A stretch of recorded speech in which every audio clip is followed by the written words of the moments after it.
Guterres. Indeed. So you've got ordinary people. I have some politicians as well. And even Antonio Guterres himself. Why not? Let's allow him to respond on Twitter. Well, actually, he's not saying much apart from the fact that he's thankful for all of the well wishes and sharing his bio, because for those who are familiar with the UN machine, the UN administration, his role in chairing the as Commissioner for Refugees, as the High Commissioner for Refugees, will be well known, but for a lot of people they're discovering who this person is. He's now going to be an international statesman and a hugely I suppose on front of the cameras for the next number of years. So he's sharing his bio. Also TED Talks going up online. He did participate in a TED Talk on the subject of refugees, so people will be of course acquainting themselves with the man and what he's done in the past, what his policies have been and what he would like to do. The Foreign Minister Steinmeier of Germany sending his good wishes. You have others with a couple of reservations. This is an Eritrean Twitter user hoping that the newly elected Secretary General will be more independent and not influenced by the powerful. A dig at the current. That certainly does seem to be a dig at Ban Ki-moon, who was not immune to criticism in his time. I'm disappointed the next Secretary General won't be a woman, says this lady, but congratulations nonetheless. He was the best. A lot of women in the running, weren't there? That's right. She says he was probably the best man in the race, which I suppose is a way of saying that perhaps there were women in the race as well who might have even been better still. In any case, Guterres did speak in Portuguese this evening. You have a lot of Portuguese people, Portuguese speakers also tweeting about that online, and perhaps it's a boost for the Lusophone world.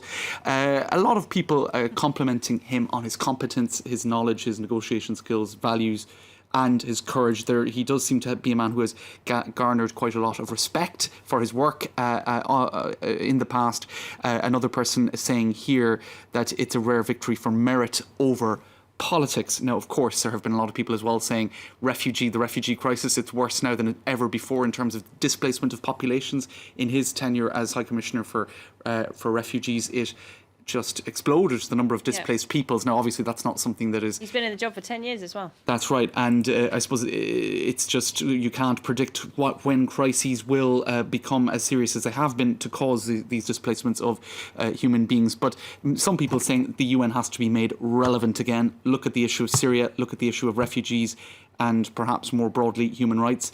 Is the UN doing its job? Certainly there's been a failure of diplomacy in Syria. You can say that. Well, they haven't even managed to pass a resolution to protect civilians in Syria.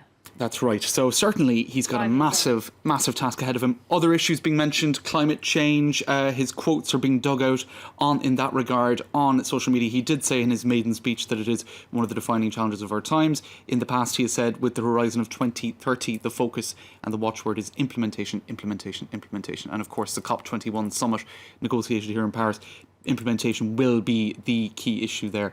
So, look, lots of issues. He's got a tough job in his hands. All right, and we'll have a vote from the UN General Assembly later tonight, I believe.